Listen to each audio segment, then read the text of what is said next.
I'm rocking my G-Shock, I'm rocking my G-Shock, I'm rocking my G-Shock, I'm rocking my G-Shock, I'm rocking my G-Shock, I'm rocking my G-Shock. What's up, YouTube? Gonna have a great comparison today. Like you, I was curious about the differences between these two watches. On the left, we had the GWN 1000 Golfman, and on the right, we had the GWN Q1000 Golfman. Wasn't sure the differences between the two, so now I'm going to share that information with you guys, and let's get started. For starters, the GWN 1000 here is a triple sensor watch. It has compass, barometer, altimeter, and thermometer. They've recently released the GWN Q1000, which adds some additional functionality. This one is a quad sensor, has compass, barometer, altimeter, and thermometer, but also now they've included depth meter and some sun information. And the whole time I was holding the watch upside down. Professionalism at its finest.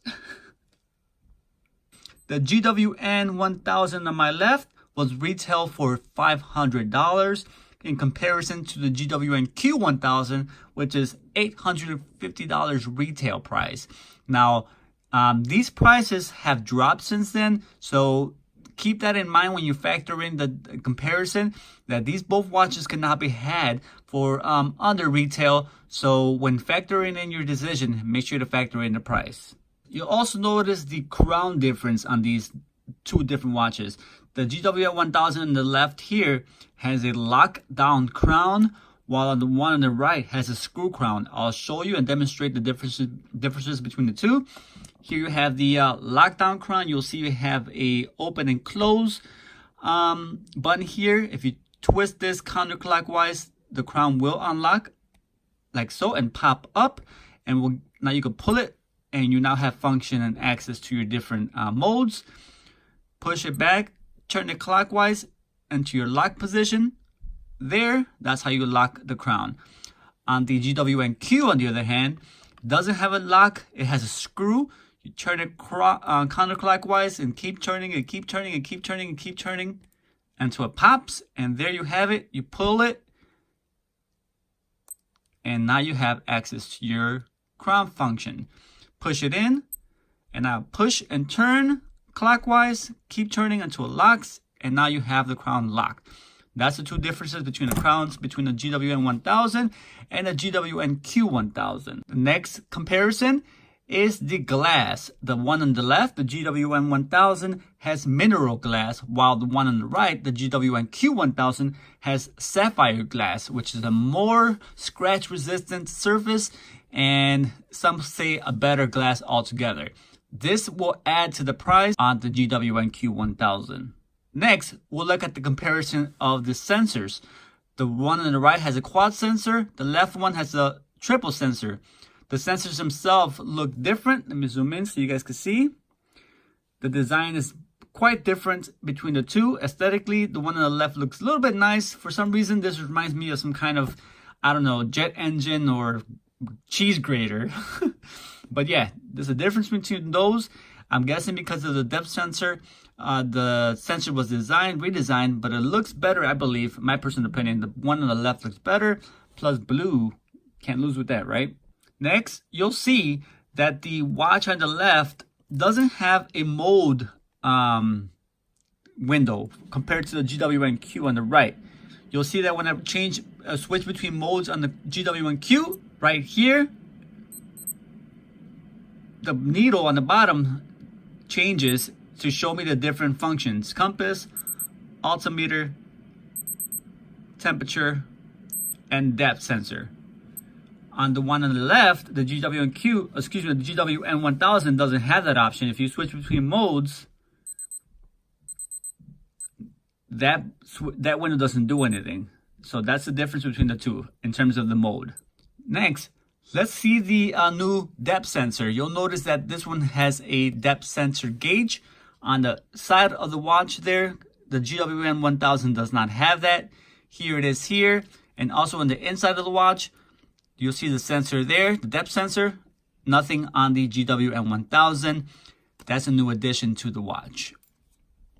Next, you guys will see that the GWN Q1000 the glass is significantly larger or wider or taller or whatever you want to call it in comparison. There you can see quite the difference in terms of size. So this one's a little larger than the GWM 1000, which I'm not sure for me, I don't mind it. Some people don't like the larger faces on their watches. Some do. Just thought I'd mention the difference there. Also, a new change to the design. You'll see the buttons are different. These are rectangular shape. These are circular shape buttons on the watch. Here on the other side, you have the same. You'll notice that the mode button has this orange indicator on the side. The GWM 1000 has a blue, nice design around the circular button there. Not sure why they did that. I'm guessing the orange is more visible underwater, perhaps. Just a guess on my end. Not sure why they would change it. And probably more visible if you tilt the watch versus on the side.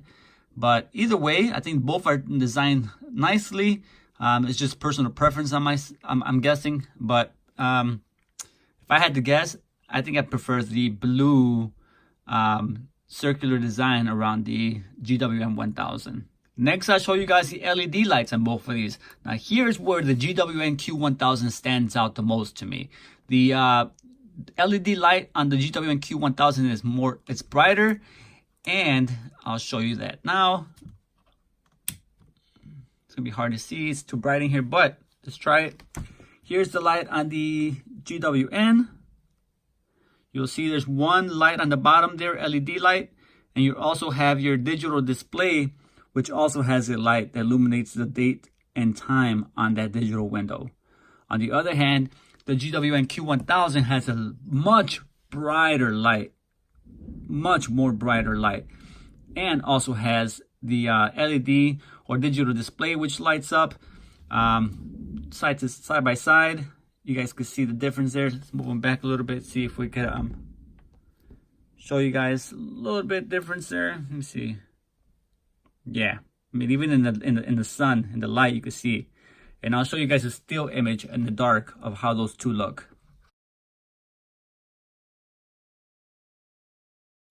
The looms on both of these watches, the GWM Q1000 and the GWN 1000 are pretty great, but the GWN 1000 does have loom on the tide window or the tide hand, which I think is brighter than that of the GWM Q1000. Lastly, guys, I'll just show you the differences in the body style.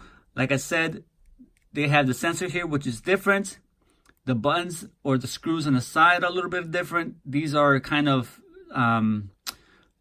in the body of the watch versus these kind of stand out. Also here, you'll see on this side, 20 bar is different design.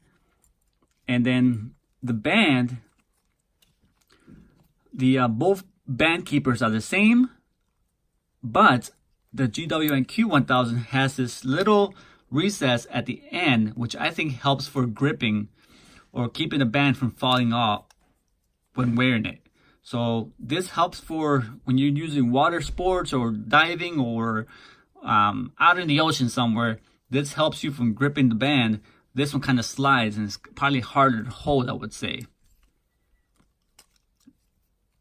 You see that the body itself is different. The buttons are different.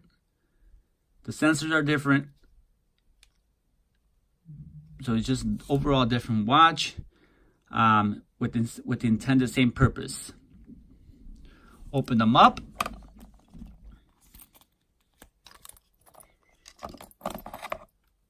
Let's do a back plate comparison here. You'll see very similar design. Although this one is flushed, you have these nice, comfortable, not sure what they call them, but very comfortable on your wrist. Here you have the screws on the GWM 1000. Not that you're feeling while you're wearing them, but it's kind of aesthetically, this looks more pleasant. Now let's do a wrist shot on both. Put these on, do a wrist comparison, different wrist, and see what they look like. There you guys have it. You can tell the GWM Q1000 sits a little bigger than the GWN 1000. but both are great watches. Let me walk you through some of the functions here so you guys can see how the modes work. Here's the GW&Q.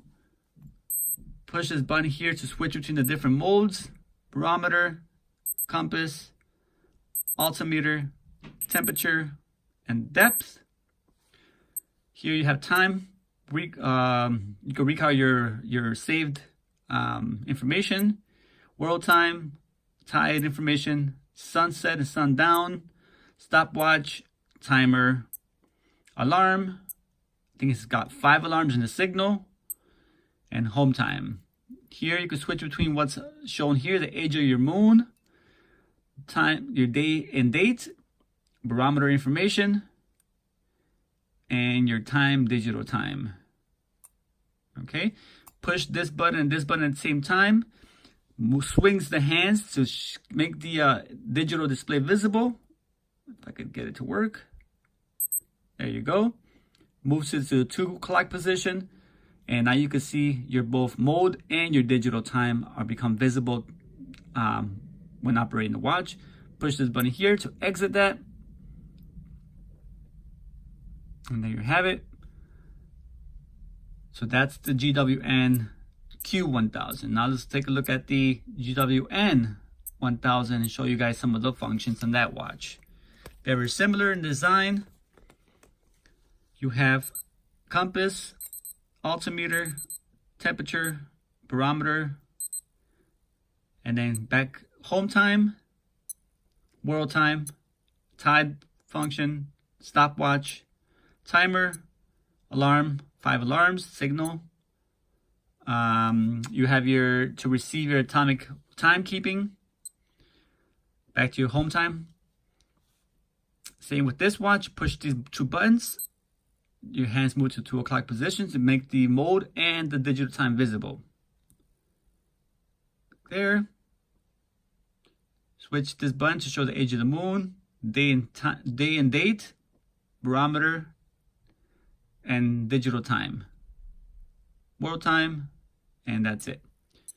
So there you guys have it. Not a really in-depth look at the functions, more of a comparison between the 2 watches. Hopefully you guys enjoyed it. Till next time, I see you guys very soon. This is Chavo, this is Chaco, and I'm out of here, guys. Peace. Money on my mind, I got my G-Shock watch. Plus I'm super fly. I'm rocking my G-Shock. I'm rocking my Super Shock. I'm rocking my